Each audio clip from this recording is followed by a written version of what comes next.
Thank you very much, Chet. Can you hear me okay in the back? That's great. You know, when Steve and Melissa told us to make sure we network, I thought one of the interesting things they ask is for us to share something unusual about ourselves. Well, one thing unusual about me is that I lost my hearing in 1994. I went totally deaf, and I lived a year with no hearing, and now I hear with an amazing technology called cochlear implants, and it really works great, but it has its moments. I was with my wife recently, and we were traveling near Orlando, Florida, and I mentioned to her we're going to go to Kissimmee. And she said, well, it's not Kissimmee, it's Kissimmee. And I said, well, I thought it was Kissimmee. She said, I can hear and you can't hear. And I said, well, why don't we stop and ask someone? So we walked into a restaurant. I walked up to the waitress. I said, excuse me, can you tell us where we are? And my wife says, say it real slow. He can't hear too well. And the waitress goes, Burger King. So you never know what you're going to get. So I'm going to give you a quick run-through of transforming mobility. In 1886, Carl Benz was granted the first patent on a gasoline-powered automobile. I think he was one of my classmates, actually. And it's a fascinating invention. It really transformed the world, obviously. And what happened after his car were things like steering wheels and speedometers, and we needed to have some roads. And in 1903, it took 63 days for the first person to drive across the United States. What's remarkable is just 13 years later, by 1916, that drive took 5 days. So you can begin to see that dependence between cars and roads. And manufacturing, Henry Ford popularized the automobile, and Charles Kettering put an automatic starter on it. We needed gas stations, we needed traffic lights, we needed ways to fund the roads, we needed ways to manage the parking. And then we wanted to make the car more comfortable and safer. And then automatic transmissions began to take some of our workload away. We needed to clean up the pollution. We needed to make engines more efficient. The culture started to change with drive-through restaurants. And then we had the vast interstate program in the U.S. introduced, cruise control, seat belts, anti-lock brakes, airbags. You begin to see the electronics and the safety dominate in this period. GPS, which absolutely transformed, as we heard earlier from our OnStar leader, stability control, and then finally modern electric vehicles and adaptive cruise control. You see this evolution happening, and what's fascinating about it is it's this codependence between the energy system, the roads and the cars, and the technology that comes forward. In 2009, Uber was founded. And you begin to get a sense that things may be changing a little bit faster, with Google having the first self-driven car on public roads in 2010, Tesla with an electric vehicle, market cap of $25 billion. Uber valued at, some people say, as high as $50 billion. That's GM valuation. And Google's exceeded 1 million miles on public roads with their self-driving technology. So it's been an interesting evolution. 1 billion automobiles on the planet. If you park them end to end and wrap them around, they go around 100 times. So we have a lot of cars and trucks, which means a lot of freedom for the people who can own and operate one. But we also have some serious side effects, whether it's roadway safety or energy or congestion, parking, environment, or infrastructure. All of these are concerns that are very troubling to us. And if you look at the car that Benz invented, if you dug up a 1900 vintage car, and then you dug up a 2000 vintage car, what's interesting about our product here is it's pretty much the same DNA, mechanically driven with a combustion engine, oil-based fuels, mechanical and hydraulic controls, operates pretty much on a standalone basis. It's owned by us personally. It's operated by us as people. And it's a great general purpose machines, from one-person trips to six-person trips to light loads and heavy loads. And that's miraculous, because in that 130-year period, what we've seen in other industries is transformation. But this industry has evolved. Why hasn't the roadway transportation system transformed? My sense, I think, first and foremost, it's an integrated system. Very broad usage, significant codependencies between the vehicles and the roads, the car and the capabilities of people as drivers, the fueling infrastructure, and it's extremely complex, from pedestrians and bicyclists, motorcyclists, to Class 8 trucks. There's huge inertia, massive scale, 4 million miles of paved roads in the United States alone, 250 million vehicles on the roads. And there's very strong vested interests, whether it's from the automakers, the suppliers, the energy companies, the road builders, you name it. There's somebody out there that has a strong interest in maybe evolving this system rather than having it be disrupted. Finally, I would contend, and I think this is quite important, we've had a tendency to look at the challenges through the lens of individual technologies. When President Clinton was in office, the solution was hybrid. President Bush said the solution was fuel cells. President Obama says the solution is batteries.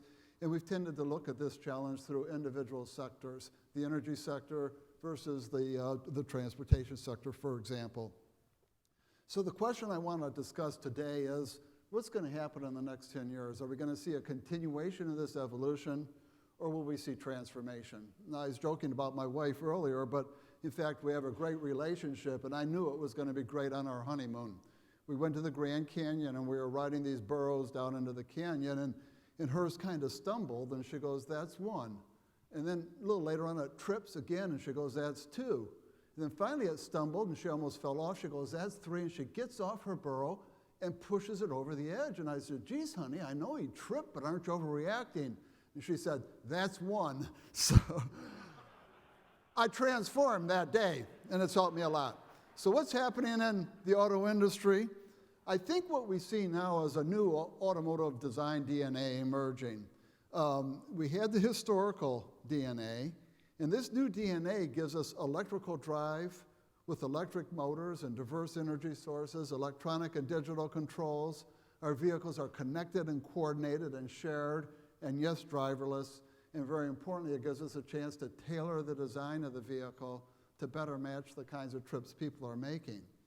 Importantly, I'm not seeing the new DNA as necessarily totally replacing the old DNA. It's an and. I think both of these are going to exist. And very importantly, the new DNA isn't based on any one technology. It's a convergence of technology, and it's not technology alone. It's technology and innovative business models. What I want to pick out of that list, though, which really excites me as being transformational, is what you get when you combine connected, coordinated, shared, driverless, and tailored vehicles. So let me define these terms very quickly. We had a great introduction to connected this morning with Steve's presentation, and I think we all understand what we mean by connected, whether it's vehicle-to-vehicle communication, vehicle-to-infrastructure communication, telematics content coming out, and data coming out. That connectivity has proven to be very powerful.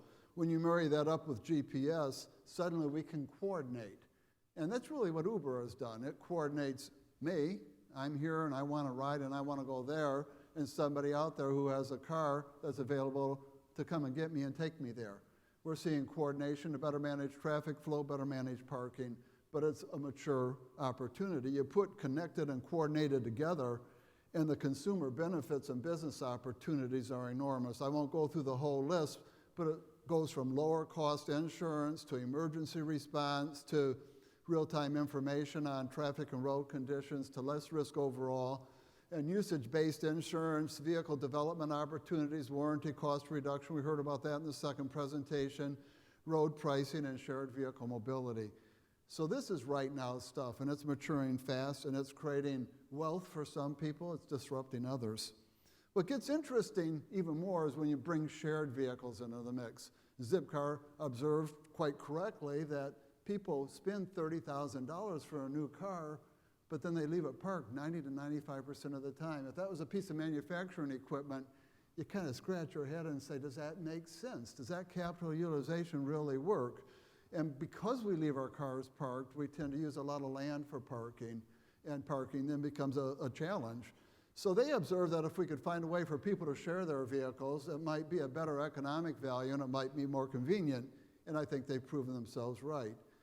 Driverless vehicles then gets us a little bit more into that world of really, do we think this is possible?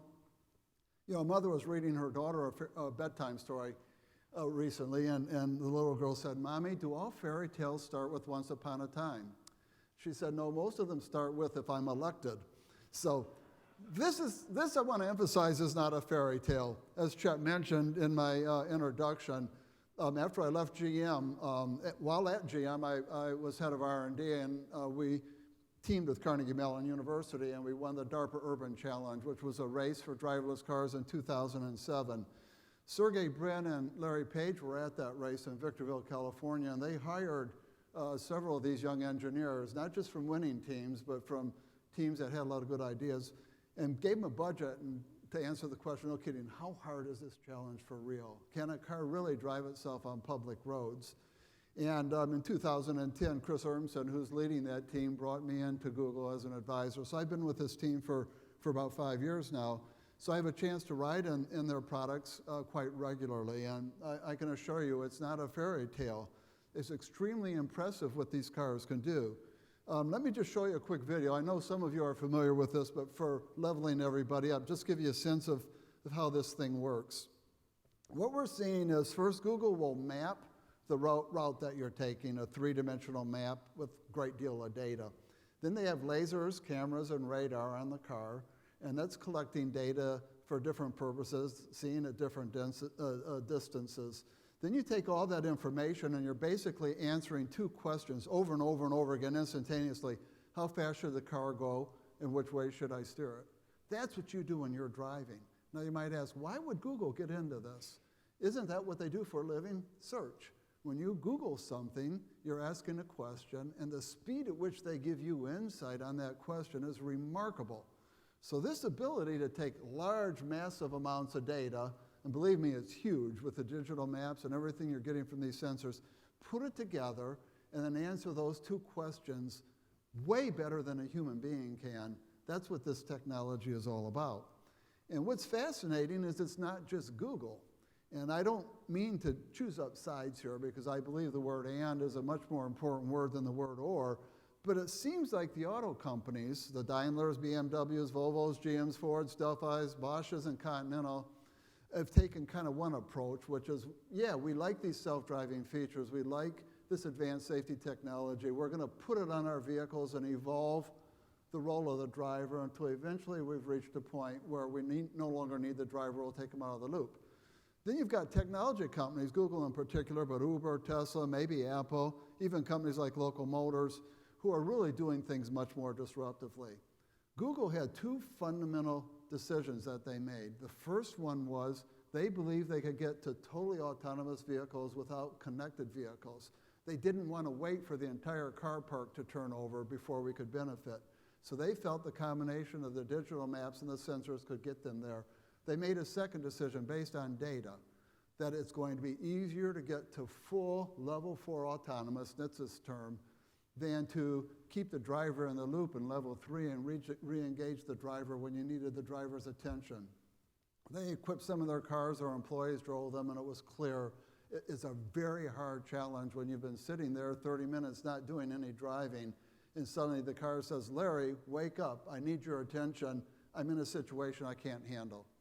So Google decided they would go for it. But what we're kind of seeing here is this self-driving features and evolution versus this driverless system and transformation.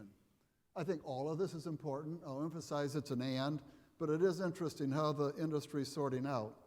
Now you take connected, coordinated, shared, and driverless, and suddenly it gives us a chance to tailor the design of our car. As I mentioned before, the car is a general purpose machine. And 90% of the trips in America are 1- and 2-person trips. So why do we have to have cars that have 4 to 6 people for every trip?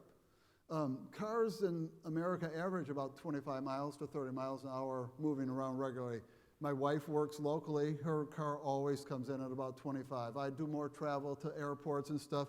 I come in at about 35. So why do we need these top speeds of 110 to 120? 75% of trips are less than 8 miles, so why do we need 400-mile ranges? So if you can take this technology and tailor the design to match 90% of the trips, 1- and 2-person trips at relatively lower speeds, at relatively shorter distances, does that work for people? One of the last things I worked on before leaving GM in 2009 is this concept car called the Electrically Networked Vehicle, or ENV. We wanted to see what kind of a vehicle would you come up with for that purpose. How far could you push the limit? This was showcased at the Shanghai World Expo. Let me show you this video to give you a sense of where we might be able to get to. So this is the ENV. And it's a two-person pod based on a Segway platform. The idea is that it would be autonomous, it would be connected, and our challenge was to envision a better city and better life in Shanghai in the year 2030. This vehicle would weigh about 750 pounds. It would be equipped with the advanced sensors to allow it to drive itself and avoid crashes. If you needed more than two people to travel together, you could platoon. We had chances to do innovative approaches with the design and how you get in and out of the vehicle. We realized that it would be easier to give priority to emergency vehicles when all of the vehicles are communicating with each other, which is important for traffic flow purposes. Also, the whole idea of an intersection could change. This is a bit of an epiphany, but imagine having a space-time path reserved for you through each intersection that no other vehicle could intersect with. The whole key to this is the communications and enabling technology. The connectivity to the cloud becomes an important part of this value proposition. In addition, because this vehicle is so light, we could recharge it inductively. It was a 5 kilowatt hour battery versus a 16 kilowatt hour battery on the Volt or 24 on the Nissan Leaf. The story that we had behind this at the Expo relied heavily on the automated vehicle capability. Now, this idea for parking may get you a little bit out of your comfort level if you had a coffee or a big gulp in your car, but it shares some of the innovation that people have. The point of this video is to emphasize that maybe the car of the future is something you wear rather than something you drive, and maybe it's something you park in your closet rather than something you're parking in your garage. So hopefully I have your attention. This can really push you out a bit. What I wanted to answer next is this really valuable? Is there truly a business opportunity here? And that's what we did at Columbia University. We had a program for sustainable mobility, and we asked, when you put connected, coordinated, shared, driverless, and tailored all together, what results? And we concluded better mobility experiences at radically lower societal and consumer costs. And let me define that a bit more. What do I mean by better? Safer. We see a world where 90% of the crashes will be eliminated. More convenient. You hit an app, the vehicle shows up at your door within a couple of minutes. It drops you off at the door of your destination. You have your time to do what you want with. You can personalize that experience. You don't have to park. It's more personalized and it's more affordable, and I'll quantify that in a minute. But you get all of this simultaneously. It's not a trade-off. All of it comes together. And beyond that, with societal costs, fewer fatalities, injuries, lower health care, less energy use, less CO2, less congestion, better land use, and very importantly, more equitable access. There's a lot of people who are either too young or too old to drive, or they're physically disabled, or they can't afford a car, or they opt not to own one. You can reduce all of these side effects simultaneously as well. That's really what has my attention on this. I studied transportation engineering in graduate school, and it always felt like to solve one problem, we were creating another. Now we see a chance to do it together, but what would something like this cost? So we looked very carefully at Ann Arbor, Michigan.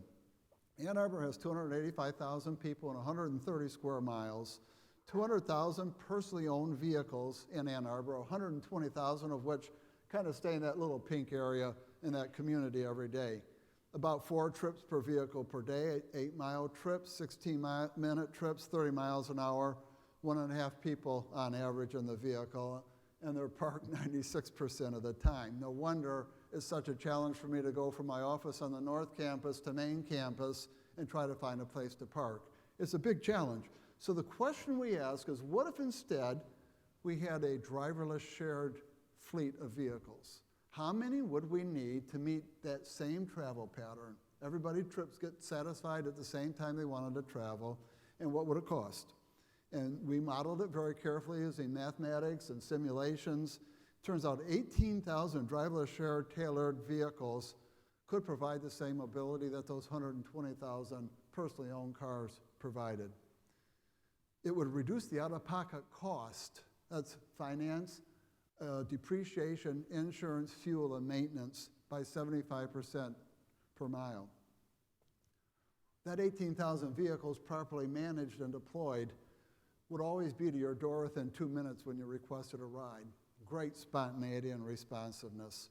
And we could get that vehicle there with only 0.02 empty miles per loaded mile. Now you might say, this seems kind of magical, Well, imagine the trip densities that you have with that number of people, how many trips are making per day in that geographical area is such that every time someone just ended a trip, someone was very nearby requesting a trip. And that pattern sort of plays out throughout the day. So these are pretty compelling results. We thought, is that unique to Ann Arbor? We looked at Austin, Texas, Columbus, Ohio, Rochester, New York, Salt Lake City. We looked at Manhattan. We looked at Palm Beach County.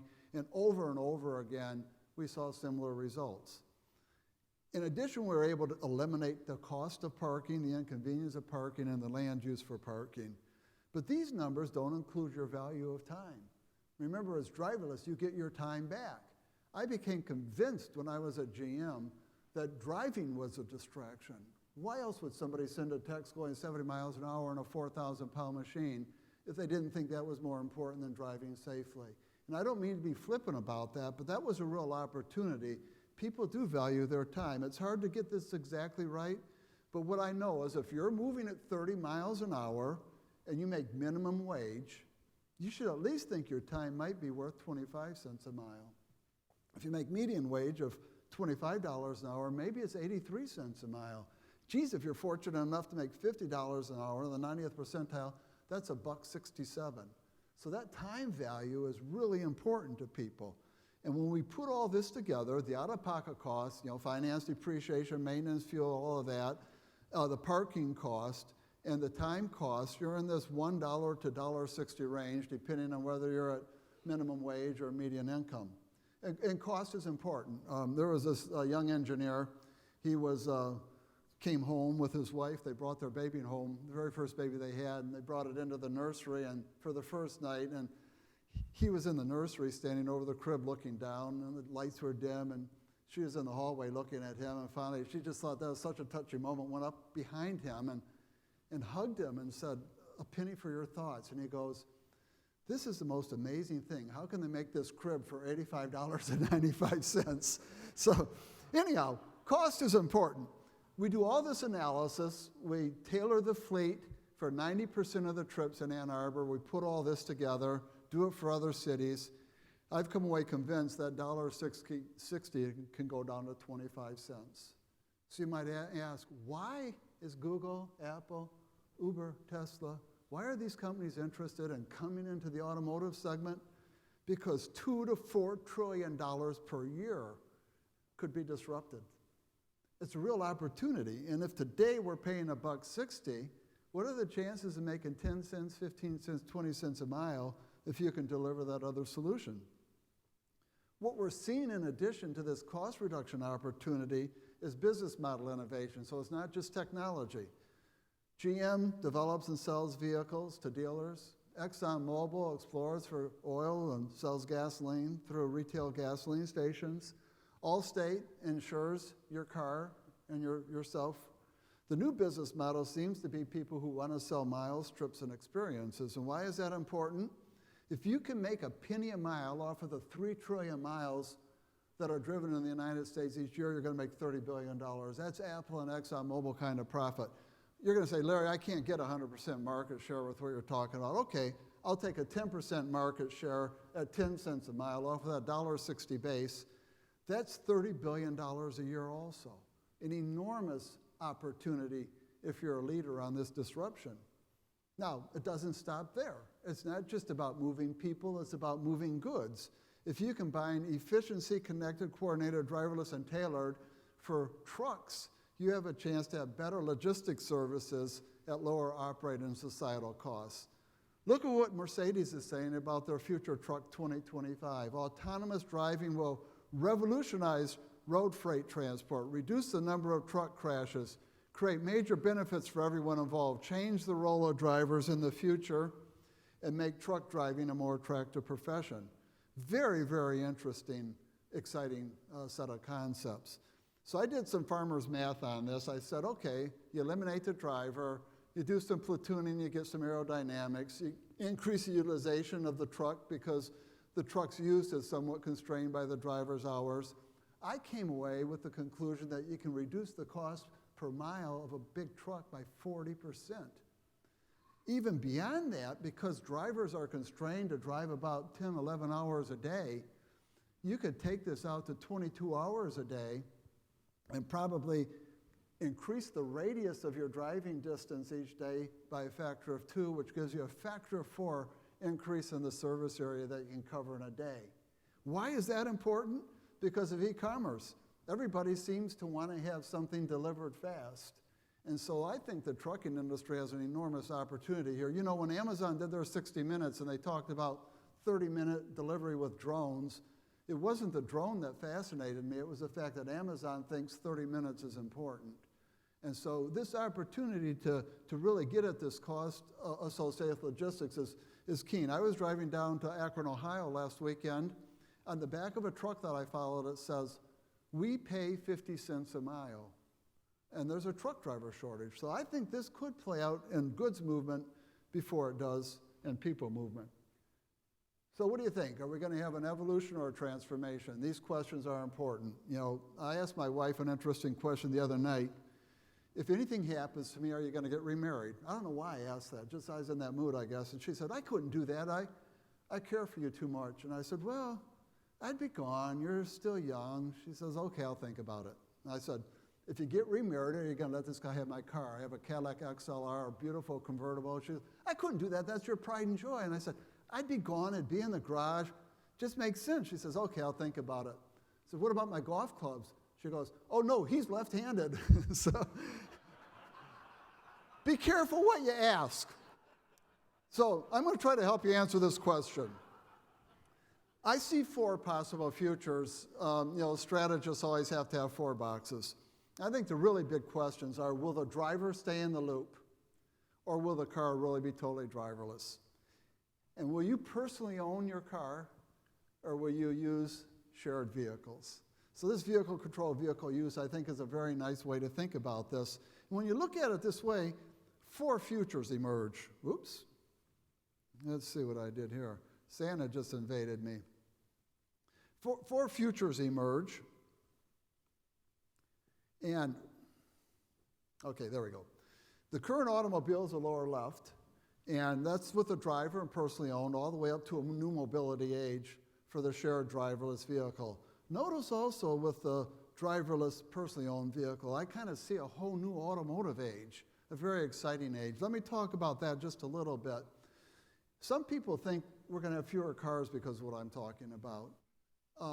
But there's a possibility that we're going to have people travel more miles because younger people, less than 16 years old, may be able to use driverless vehicles. Older people, beyond 80, may be able to use them. And if they're affordable as I think they could be, people at lower incomes may have access to them, and people don't own cars today. So this could be an exciting period, but the whole idea here is think about designing a car without a steering wheel, brake pedal, or accelerator pedal. Think about not having all those gauges. Think about whether or not you can get a lot of cost out that more than pays for the parts that you're putting on. So let me take you through each of these cells very quickly. With the current automobile system, there's already significant value being realized from connected and coordinated vehicles. That's crystal clear. The OEMs are evolving self-driving features. That's fantastic. The driver remains in the loop. But importantly, the OEMs are adding content without removing content. So the car is getting more complicated and more costly. The OEMs also must meet very aggressive fuel economy and CAFE regulations worldwide. So we're into this 10-year period where we're faced with a major challenge on fuel economy. This graph shows that in the last 7 years, the U.S. industry has improved at about 0.65 miles per gallon per year. Not bad. To get to CAFE, we're going to have to go 2.8 times as fast for the next 10 years. That's going to require an enormous amount of capital and engineering and change to vehicles to meet. And this is happening when the Ubers and the Apples and the Googles and the Teslas are trying to transform the automotive business with driverless cars. Could this be a dead end? Could this be a possible future where we work so hard in the traditional auto industry to meet these standards that we just don't have enough resources to also lead in the transformation that's coming with driverless? We also have companies that are taking advantage of these new mobility markets, connected and coordinated, shared. They've enabled companies like Uber, Lyft, Zipcar, Car2Go. And there's over 1,000 cities worldwide with these kinds of services and estimates of as high as $6 billion revenue by 2020. Now let's go back to this new automobile age. Could a driverless vehicle cost less than a comparable person-driven vehicle? Is that possible? The parts that you add may cost less than those that you remove. And if you can tailor that vehicle like the way I showed you, you can get about 67% of the mass out, which saves a lot of money. You can get 90% of the parts out, which saves a lot of money. And as I mentioned, that kind of vehicle could serve 90% of the trips. So it may be possible someday I would go to a dealership, they'd say, Larry, I've got a deal for you. For $25,000, you can buy this car and drive it yourself, or for $18,000, you can buy this car and never have to drive it. And they serve the same purpose. So that gets kind of interesting. Personally owned vehicles can also be shared. That's kind of neat. A network of one, you can hand your car over to Relay Ride and they can make some money for you off of it. And I think it's fascinating how this sets up an opportunity for new premium experiences. Look at this beautiful F-15 concept that Mercedes put together, and look at the people sitting in the interior. That's the exciting opportunity of the new age for the automobile. But very importantly, this new mobility age, that upper right quadrant, really tells me that driverless shared vehicles top the driver shared vehicle, the Uber, because you save labor, you free up a seat, and there's no interaction with the driver. The driverless shares tops the driverless personal because of higher capital utilization, lower depreciation, and greater convenience. The auto industry impact from what we're talking about here could truly be profound. Some people say, will there be more cars or fewer cars built and sold each year? I'm not sure that's the question. I think the real question is, will this machine become more commodity-like? And that's a frightening word because a lot of the profit in the industry is differentiation. It's premium. It's up-level engines, up-level sound systems, leather interior.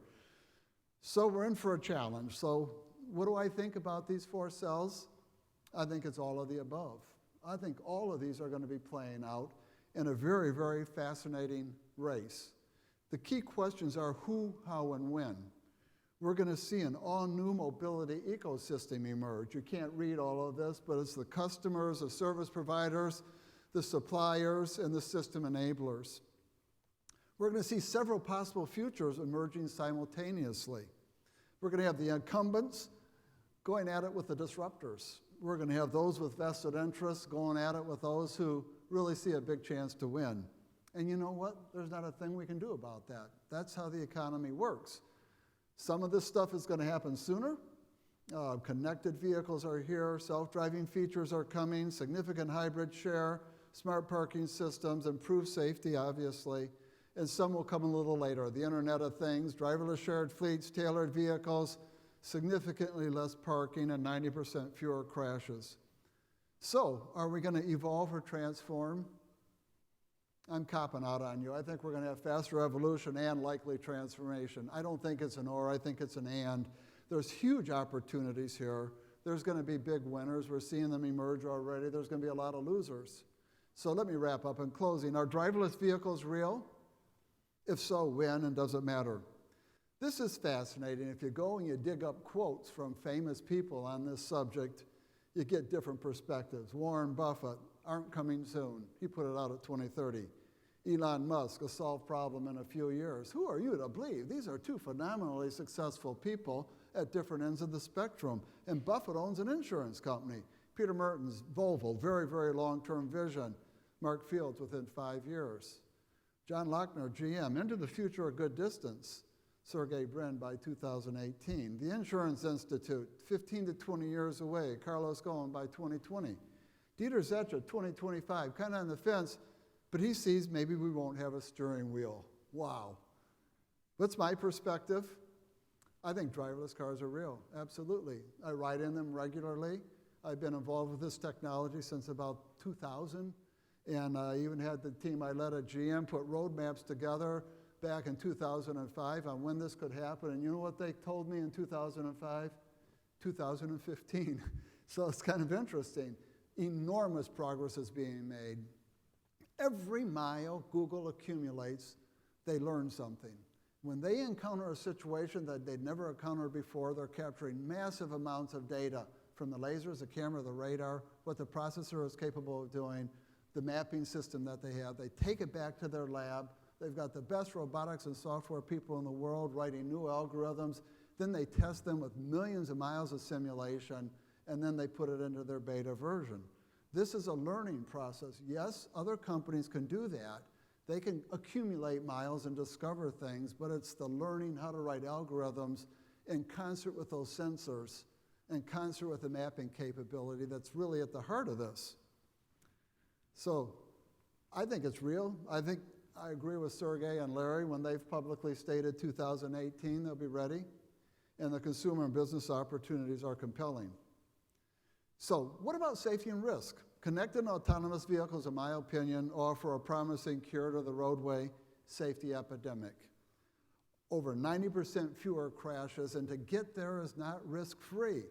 We have to safely learn on public roads to mitigate these risks. We have to. But this isn't something we should be afraid of. While we can't let technology get in front of safety, we also must realize the full potential of these promising cures as soon as possible. If we can get to the full potential of connected and autonomous vehicles one day sooner, we save 3,000 lives.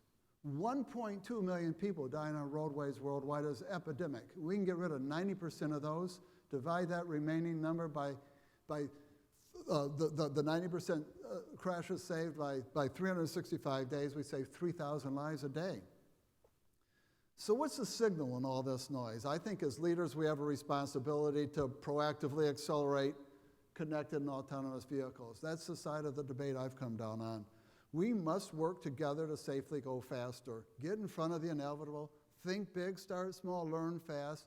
Don't let risk impede action, and don't let vested interests slow progress. This is an example of proactive leadership. This nation should commit itself to achieving the goal before the decade is out of landing a man on the moon and returning him home safely to Earth. What if President Kennedy said this instead? Once we've eliminated all the risks, we'll be better understand if it is possible to send a man to the moon and whether we should try to do so. Totally different mindsets. So I'm going to end with what I call our mobility moonshot challenge. We must commit ourselves to achieving the goal before 2025 of safely enabling the full potential of connected and autonomous vehicles for all people individually and together. This isn't just saving lives. This is the pathway to truly sustainable mobility for many future generations. Thank you very much.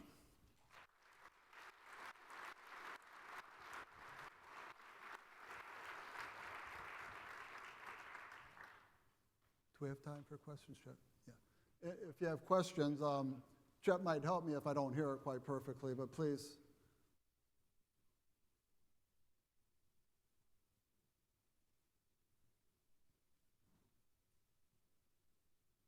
Here's one over here.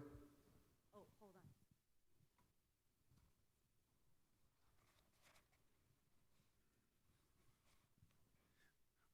on. When you looked at how many cars were needed for the Ann Arbor area, what kind of assumptions did you guys make about time when the vehicles were used and rush hour traffic and that type of thing? Could you help me, Chet? I couldn't quite hear that.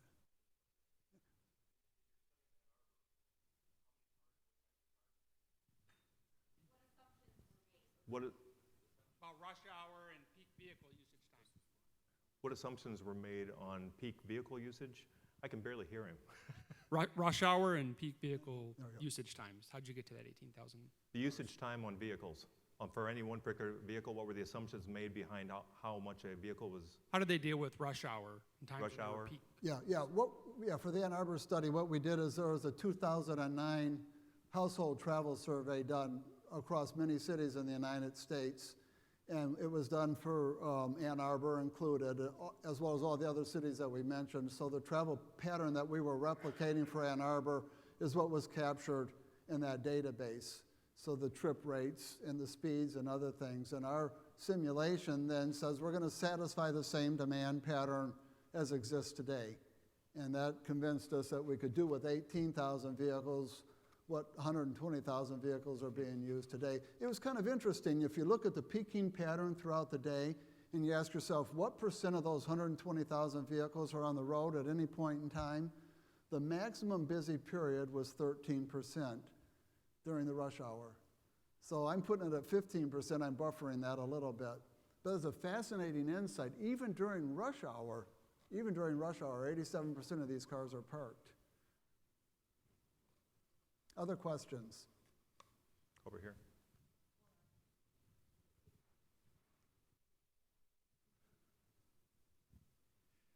I wondered if there's any way to leverage the data coming out of Uber to kind of prove out kind of shared utilization, if there's any, again, possibility, because it's kind of in between, right? A fully autonomous vehicle, all the facts or the thoughts you have on what you can share from say from a sharing So perspective. the data, possibly data that we could get from Uber in terms. Well, so Uber is, it's not quite a taxi cab, right? It's in some cases a shared vehicle. Like, can you glean anything off Uber data to understand how that may project into an autonomous situation?